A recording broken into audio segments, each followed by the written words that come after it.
कैसे एक चतुर जेठानी अपनी भोली देरानी को हमेशा गलत रास्ता दिखा देती और खुद परिवार और समाज में अच्छी बन जाती। उस भोली देरानी का अपनी जेठानी पर अंधा विश्वास करने के कारण हर साल एक बच्चा खो देना पड़ा।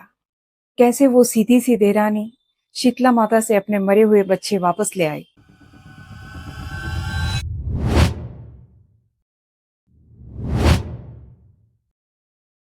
तो मैंने पिछली वीडियो में बताया कि कैसे हमारा शीतला सातम मनाने का रिवाज शुरू हो गया। ये कहानी है एक भोली सी देरानी और एक चतुर जेठानी की, जो कि हमेशा अपनी देरानी को गलत रास्ता दिखा देती और खुद समाज और परिवार में अच्छी बन जाती। एक बार की बात है कि जब शीतला सातम का त्योहार आया तो वो भोली सी देरानी अपनी जेठानी से पूछने गई कि शीतला सातम के दिन क्या क्या करना है, कैसे करना है। तभी वो चतुर जेठानी उससे कहती है कि तुझे क्यों करना है, तेरे छोटे बच्चे हैं, तुझसे नहीं होगा, हम बड़े हैं ना, हम देख लेंगे, तू कुछ मत कर, तू गरम गरम बना और गरम गरम खा। और ऐसा करके वो चतुर जेठानी बहुत खुश हो जाती है और सोचती है कि आज तो पूरे परिवार में सिर्फ मेरी ही वाहवाही होगी। और वो भोली देरानी भी वहां से चुपचाप चली जाती है और वो घर जाके कुछ नहीं करती, गरम गरम बनाती है, गरम गरम खा लेती है और अपने बच्चे को लेके सो जाती है।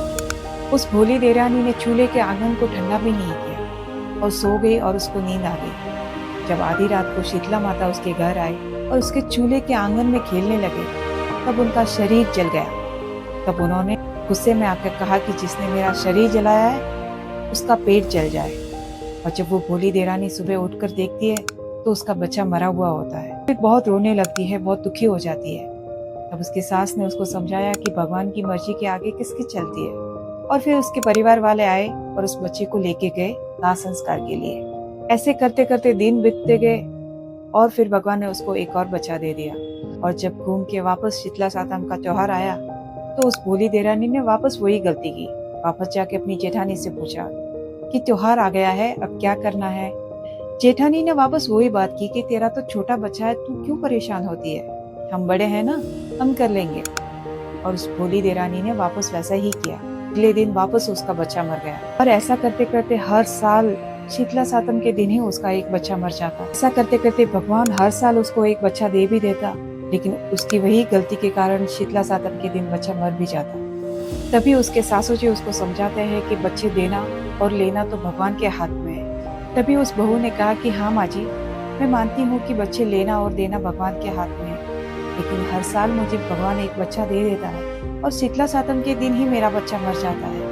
ये हो ना हो, मुझे पूरा भरोसा है कि शीतला माता का मुझ पर कुछ प्रकोप हो रहा है और मैं अब उनके पास जा रही हूँ और मैं न्याय लेकर ही लौटूंगी। तब उसके सासू जी ने उसको डांटा कि ये तो सिर्फ एक रीति रिवाज है जो हम सब निभाते आ रहे हैं, सच में शीतला माता को किसने देखा है। इन बहू ने उनकी एक बात नहीं मानी और अपने बच्चे को उठाया और घर से चल दी और जाते जाते ये कहा कि मेरे माताजी पर पूरा भरोसा है, मैं उनसे न्याय लेकर ही लौटूंगी। जब वो गांव से बाहर जाती है तो उसको एक बेरी का पेड़ मिलता है। वो उस बेरी के पेड़ के पास थोड़ी देर रुकती है।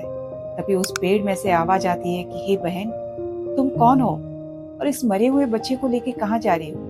तभी वो बहू उस बेरी के पेड़ से कहती है कि हर साल भगवान मुझे एक बच्चा दे देता है और शीतला माता के दिन ही मेरा बच्चा मर जाता है, इसलिए अब मैं माता जी के पास जा रही हूँ न्याय मांगने के लिए।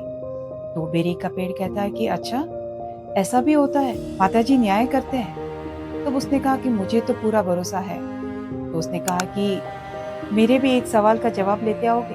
तो उसने कहा कि जरूर लेके आऊंगी, कहो क्या बात है। तो बेरी के पेड़ से आवाज आती है कि मेरे ऊपर इतने बेर लगते हैं कि मुझे भार लगता है, लेकिन कोई इंसान या पशु या पक्षी मेरे बोर नहीं खाता, इस बात का क्या कारण है। बहू ने कहा मैं जरूर पूछ के आऊंगी। और वो थोड़ी आगे गई तो उसको दो तालाब मिले और वो तालाब के पास थोड़ी देर रुकी तो उन तालाब में से भी आवाज आई और उन्होंने पूछा कि हे बहन, तुम कौन हो और इस मरे हुए बच्चे को लेके कहाँ जा रही हो। तभी उसने कहा कि मेरे साथ ऐसा ऐसा हो रहा है और अब मैं माताजी के पास जा रही हूँ न्याय करवाने के लिए। तो तालाब में से आवाज आई कि अच्छा, माताजी न्याय करते हैं। तो उसने कहा कि मुझे तो पूरा भरोसा है। तो उस तालाब में से आवाज आई कि हमारे भी एक सवाल का जवाब लेके आओगी। उसने कहा जरूर लेके आऊंगी, कहो क्या बात है। तो उन तालाब में से आवाज आई कि मेरा पानी इसमें जाता है और इसका पानी मेरे में आता है, कोई जानवर या इंसान या पक्षी हमारा पानी नहीं पीता, इस बात का क्या कारण है? तो उसने कहा कि ठीक है, मैं जरूर पूछ के आऊंगी। और फिर वो बहू वहां से भी चल दी। थोड़ा और आगे जाती है तो उसको एक बैल मिलता है जिसके गले पे एक घट्टी बंधी हुई थी। वो बैल पूछता है कि तुम कौन हो और इस मरे हुए बच्चे को लेके कहाँ जा रही हो? तो उसने कहा कि हर साल माताजी मुझसे एक बच्चा छीन लेते हैं, इसलिए मैं माताजी के पास जाती हूँ न्याय मांगने के लिए। बैल ने कहा कि माताजी न्याय करते हैं? उसने कहा कि हाँ। तो उस बैल ने कहा कि मेरे भी एक सवाल का जवाब लेते आना ना। उसने कहा जरूर लेके आऊंगी, कहो क्या बात है। उस बैल ने कहा कि मेरे गले पे ये घट्टी बंधी है जिससे मुझे बहुत बार लगता है, इसका क्या कारण है, पूछ के आना। उस बहू ने कहा कि मैं जरूर पूछ के आऊंगी। और वो थोड़ा आगे गई तो उसको एक सांप मिला। उस सांप ने भी उससे पूछा कि तुम कौन हो और इस मरे हुए बच्चे को लेके कहाँ जा रही हो? तो उसने कहा कि मैं माताजी के पास न्याय मांगने के लिए जा रही हूँ। उसने कहा कि अच्छा, ऐसे कोई माताजी है जो न्याय करते हैं? उसने कहा कि मुझे भरोसा है। और फिर वो सांप कहता है कि चलो मेरे भी सवाल का जवाब लेके आना। उसने कहा जरूर लेके आऊंगी, कहो क्या बात है। तो वो सांप कहता है कि मैं कई सालों से जिंदा हूँ और मैं घिस घिस के आधा हो गया हूँ, लेकिन मुझे मुक्ति नहीं मिल रही है, इस बात का क्या कारण है? उस बहू ने कहा कि मैं जरूर पूछ के आऊंगी। वो बहू वहां से भी चल दी और आगे जाके देखती है कि एक नीम के पेड़ के नीचे एक औरत सो रही है जिसके कपड़े बहुत गंदे और पुराने से थे और उस पर मक्खियां भिनभिना रही थी। उसने देखा कि वो औरत सोने की कोशिश कर रही है लेकिन सो नहीं पा रही है क्योंकि उसके बालों में बहुत जुएं खा रही थी उसको। तो ये देखकर उस बहू को बहुत दया आई और उसने अपने बच्चे को रखा और उस औरत की जुएं निकालने लगी। उस बहू ने उस औरत की सारी जुएं निकाल दी तो उस औरत को बहुत अच्छा लगा और उसने करवट बदलते हुए कहा कि जिसने मेरा सर ठंडा किया उसका पेट ठंडा हो।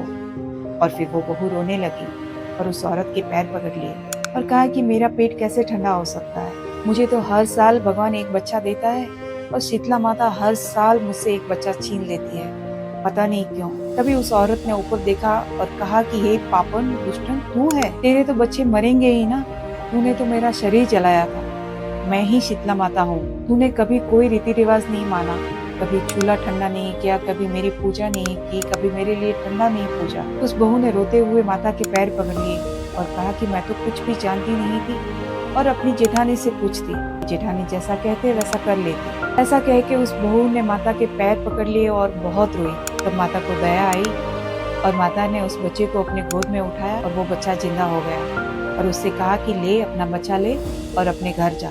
तब उस बहू ने कहा कि मैं एक बच्चे को लेके घर जाऊंगी तो मेरी सासू माँ मुझे घर में आने नहीं देंगे, कहेंगे कि तुझे माताजी मिले थे तो सिर्फ एक बच्चा क्यों लेके आए, दूसरे बच्चों का क्या। अभी माता ने अपनी झोली में से एक अमृत की शीशी निकाली और कहा कि जहाँ पे भी अपने बच्चे को गाड़ा है वहां पे इसका छिड़काव कर लेना और उनके नाम बोल देना, हमारे बच्चे भागते हुए आ जाएंगे, जा अब खुशी से घर जा। तभी वो बहू बोली कि मैं जब आ रही थी तो रास्ते में मुझे एक बेर का पेड़ मिला था, उसके ऊपर बहुत बेर लगते हैं, उसको बहुत बार लगता है लेकिन उसके बेर कोई नहीं खाता, ना कोई इंसान ना कोई पशु पक्षी, इस बात का क्या कारण है। तो माता जी ने कहा कि पिछले जन्म में वो एक धनवान बुढ़िया थी, उसके घर में खाने पीने के लिए बहुत कुछ था लेकिन वो कभी किसी को कुछ खाने के लिए नहीं देती थी। खाने पीने की चीजें उसके घर में सड़ जाती और फिर वो बाहर फेंक देती लेकिन किसी को देती नहीं थी। तो किसी ने गुस्से में आकर उसको श्राप दिया था कि सब अपनी छाती पर लेके जाना, और यही कारण है कि आज उसकी छाती पर इतना भार है लेकिन कोई उसके फल नहीं खा रहा है। तुम जाके उसका एक फल खा लेना तो सब खाने लगेंगे। फिर उस बहू ने कहा कि मुझे 2 तालाब मिले थे, उन्होंने कहा कि मेरा पानी इसमें जाता है और इसका पानी मेरे में आता है, कोई हमारा पानी नहीं पीता, ना ही कोई जानवर, ना इंसान, ना पक्षी, इस बात का क्या कारण है। पिताजी ने कहा कि पिछले जन्म में वो 2 ननन भौजाइयां थी, उनके घर में गाय भैंसे बहुत थी, खूब दूध दही हुआ करता था लेकिन वो किसी को भी कुछ नहीं देती थी, हमेशा अपनी चीजें आपस में इधर उधर करती रहती थी, इसीलिए आज भी उनका पानी इधर का इधर होता है और उधर का इधर होता है। तुम जाके थोड़ा सा पानी पी लेना, सब पीने लगेंगे। बहू ने कहा ठीक है, लेकिन माताजी मुझे रास्ते में एक बैल मिला था, उसके गले पे घट्टी बंधी हुई है, उसको बहुत भार लग रहा है, इस बात का क्या कारण है। तब माताजी ने कहा कि पिछले जन्म में वो एक बुढ़िया थी, उनके घर पे वो घट्टी थी लेकिन वो किसी को भी कुछ भी पीसने नहीं देती थी। तो किसी ने गुस्से में आकर उसको बोल दिया कि जा बुढ़िया अपने गले में बांध ले। तो इसी कारण से उसके गले में बंधी है वो गट्टी, तुम जाके हाथ लगाना तो वो गिर जाएगी। बहू ने कहा चलो ठीक है, लेकिन माताजी मुझे रास्ते में एक सांप मिला था, उसने मुझसे पूछा है कि मैं घिस घिस के आधा हो गया हूँ, लेकिन मुझे मुक्ति नहीं मिल रही है, इस बात का क्या कारण है? तब माताजी ने कहा कि पिछले जन्म में वो एक राजा था और उसने कहीं पे जमीन में अपना धन गाड़ा हुआ था, तो उसका आज भी उसका जी उस धन में लगा हुआ है, इस कारण से उसको मुक्ति नहीं मिल रही है। तुम जाके उसको हाथ लगाना तो उसको मुक्ति मिल जाएगी। बहू वहां से खुशी खुशी से चल दी और गई तो रास्ते में वो सांप मिला। तो सांप ने कहा अरे तुम आ गई, कहो माताजी ने मेरे लिए क्या कहा? तो बहू ने कहा कि माताजी ने ऐसा कहा है कि पिछले जन्म में तुम एक राजा हुआ करते थे और कहीं पे तुमने अपना धन गाड़ा हुआ है और तुम्हारा मन अभी भी उस धन में लगा हुआ है, इस कारण से तुम्हारी मुक्ति नहीं हो रही है। अब तुम कहो तो मैं तुमको हाथ लगाऊं तो तुमको मुक्ति हो जाएगी। तो सांप ने कहा कि मुझे हाथ लगाओ और मुझे मुक्त करो। तो उस बहू ने उस सांप को हाथ लगाया और उसकी मुक्ति हो गई और वो सांप सोने का हो गया। बहू ने सोने के सांप को लिया और चल दी। आगे गई तो वो बैल मिला। उस बैल ने कहा कि कहो माताजी ने मेरे लिए क्या कहा? तब उस बहू ने कहा कि माताजी ने ऐसा कहा है कि पिछले जन्म में आप एक बुढ़िया हुआ करती थी और आपके घर में गट्टी थी, लेकिन आप किसी को भी कुछ पीसने नहीं देते थे। किसी ने गुस्से में आके आपको कहा कि ये गट्टी अपने गले में बांध लेना, इसी कारण से ये गट्टी आपके गले में बंधी है। माताजी ने कहा है कि मैं हाथ लगाऊंगी तो ये गिर जाएगी। तो उस बैल ने कहा कि जल्दी से मुझे हाथ लगाओ और इस भार से मुक्त करो। बहू ने उसके गले पे हाथ लगाया और वो गट्टी गिर गई और फिर वो बहू वहां से भी चल दी। अब वो तालाब मिले। तालाब ने भी पूछा कि माताजी ने हमारे लिए क्या कहा? तब उस बहू ने कहा कि पिछले जन्म में तुम दोनों ननद भौजाइयां थी और तुम दोनों हमेशा अपनी चीजें इधर उधर करती थी, किसी और को कुछ नहीं देती, इसीलिए आज भी तुम्हारा पानी इधर उधर हो रहा है, कोई तुम्हारा पानी नहीं पी रहा है। माताजी ने कहा है कि अगर मैं पीऊंगी तो सब पीने लगेंगे। उन तालाब ने कहा कि जल्दी से पियो हमारा पानी। तो उस बहू ने थोड़ा सा पानी पिया और देखा कि उसी समय वहाँ पे जानवर, पशु पक्षी सब पानी पीने लगे और वो तालाब बहुत खुश हुआ। बहू वहाँ से भी चल दी और फिर वो बेरी का पेड़ मिला। बेरी के पेड़ ने कहा कि कहो माताजी ने मेरे लिए क्या कहा? उस बहू ने कहा कि माताजी ने ऐसा कहा है कि पिछले जन्म में आप एक अमीर बुढ़िया हुआ करती थी, आपके घर में अन्न धन के भंडार थे, खाने पीने की बहुत सारी चीजें थी, लेकिन आप किसी को भी कुछ भी खाने के लिए नहीं देते थे। वो चीजें सड़ जाती थी लेकिन आप किसी को देते नहीं थे। तो किसी ने गुस्से में आकर कहा था कि ये सारी चीजें अपने छाती पे ले जाना, इसी कारण से तुम्हारी छाती पे इतना सब कुछ है लेकिन कोई तुम्हारे फल नहीं खाता। लेकिन माता ने कहा है कि मैं अगर खाऊंगी तो सब खाने लगेंगे। उस बेरी के पेड़ से आवाज आई कि जल्दी खाओ बहन। उस पेड़ का एक बेर खाया और फिर सब खाने लगे। फिर वो बहू उस जगह पे जाती है जहाँ पे उसके बच्चे दफनाए हुए थे और उसने वो अमृत की शीशी निकाली और वहाँ पे अमृत का छिड़काव किया और अपने बच्चों को नाम लेके बुलाया। तो सारे बच्चे माँ माँ करते दौड़ते हुए आ गए और वो अपने बच्चों को लेके वहाँ से चल दी। जैसे ही वो गांव में पहुंची तो उसने किसी को कहा कि जाओ मेरे सासू जी को कहो कि आपकी बहू अपने बच्चों को लेकर आ गई है, गीत गाते और ढोल बजाते हुए मेरा स्वागत करो। और उन लोगों ने जाके उसके सासू जी से कहा कि आपकी बहू आपके बच्चों को लेकर आ रही है, वो कह रही है कि गीत गाते हुए और ढोल बजाते हुए मेरा स्वागत करो। उसके सासू जी ने कहा कि अब मरे हुए बच्चों को कहाँ से लेके आ रही है, और सासू जी ने इस बात पर ध्यान नहीं दिया। लेकिन थोड़ी देर बाद देखती है कि बहू सच में उसके बच्चों को लेके आ रही है। फिर सासू जी ने सच में ढोल और गाजे बाजों के साथ उसका स्वागत करके उसको घर में लिया। अब ये सारी चीजें देख के जेठानी जी को जलन हो गई कि भाई ये क्या हो गया, हम तो माता जी की इतनी सेवा करते हैं, इतना मानते हैं, उनको इतना पूजते हैं, तो भी हमको कुछ नहीं मिला। और ये तो माता जी के लिए कुछ नहीं करती थी, हमेशा गरम बनाती और गरम खाती थी, फिर भी इसको माता जी मिल गए और इसको इतना मान सम्मान मिल रहा है। तो इसका मतलब ये है कि माता जी को पूजने से नहीं, माता जी के साथ गलत करने से माता जी मिलते हैं। अब मैं भी ऐसा ही करूंगी। और ये सोच के जब फिर के वापस शीतला सातम का त्योहार आया तब जेठानी ने भी ऐसा ही किया। उसने भी माता जी के लिए कुछ ठंडा नहीं बनाया, गरम गरम बनाया, गरम गरम खाया और सो गई। चूल्हे का आंगन भी ठंडा नहीं किया। जब माता जी आए और चूल्हे के आंगन में खेले तब उनका शरीर जल गया। तो उन्होंने कहा कि जिसने मेरा शरीर जलाया उसका पेट जल जाए। और जब जेठानी सुबह उठकर देखती है तो उसका बच्चा मरा हुआ मिलता है। तभी कुछ लोग आते हैं और कहते हैं कि बच्चा हमें दे दो, इसको दफना देंगे। और तभी जेठानी बोलती है कि मैं अपना बच्चा नहीं दूंगी। तब उसके सासू जी ने कहा कि तो क्या करोगी? जेठानी ने कहा कि मैं भी माता जी के पास न्याय मांगने जाऊंगी। तभी उसके सासू जी ने उसको डांटा कि वो तो भूली थी इसलिए उसको माता जी मिल गए, ऐसे हर किसी को थोड़ी मिलते हैं। लेकिन उस जेठानी ने अपनी सासू की एक बात नहीं मानी और अपने बच्चे को उठा के चल दी। और जैसे ही वो गांव से बाहर गई तो वही बेरी का पेड़ उसको मिला। बेरी के पेड़ को तो अपना न्याय मिल गया था, लेकिन फिर भी उसने उसकी परीक्षा ली और उससे पूछा कि हे बहन, तुम कौन हो और कहाँ जा रही हो? उसने उस बेरी के पेड़ को डाल दिया, यहाँ मेरा बच्चा मरा है, मैं इतनी परेशान हूँ और तुमको अपना सवाल का जवाब मांगना है। पेड़ को बहुत डांटा और वहां से चल दी। आगे जाके उसको वही 2 तालाब मिले और उन्होंने भी उससे कहा कि हमारे भी सवाल का जवाब लेते आओगी। तब उस जेठानी ने उनको भी डांट दिया कि मैं यहाँ इतनी परेशान हूँ, मेरा बच्चा मर गया है, माता जी नहीं मिल रहे हैं और तुमको अपने सवाल की पड़ी है। और फिर वो वहां से भी चल दी और आगे जाने के बाद वही बैल भी उसको मिला।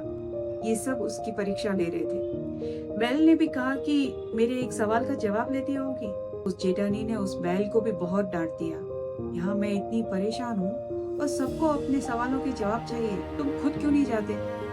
और ऐसा कह के वो आगे चली गई। और फिर वो सांप भी उसको मिला। सांप ने कहा कि कहाँ जा रही हो? तो उसने कहा कि मैं तो माता जी के पास जा रही हूँ, अपना न्याय करवा ले। तो सांप ने कहा कि मेरा भी न्याय करवा के आओगी? जेठानी ने उस सांप को भी बहुत डांटा कि सबको अपने अपने सवालों की पड़ी है, यहाँ मैं इतनी परेशान हूँ, किसी को दिख नहीं रहा है। और फिर वो आगे गई तो वहाँ पे वही माता जी नीम के पेड़ के नीचे बैठी थी। अब यहाँ पे उल्टा हुआ, माता जी ने आगे से उससे कहा कि मुझे बहुत जुएं खा रही है, जुएं निकाल दोगी? तो उसने माता जी को भी बहुत डांटा कि यहाँ मेरा बच्चा मर गया है, दिख नहीं रहा तुमको, मैं इतनी परेशान हूँ, मैं तो माता जी को ढूंढ रही हूँ, मुझे न्याय चाहिए उनसे। और उसने माता जी को भी बहुत डांटा और भी बहुत आगे चली गई। जाते जाते पूरे जंगलों में खो गई और उसको जंगली जानवरों ने अपना शिकार बना लिया। इस तरह से जैसे देरानी पर माता जी खुश हुए वैसे सब पर हो, और जैसे जेठानी पर रुष्ट हुए वैसे किसी पर भी ना हो।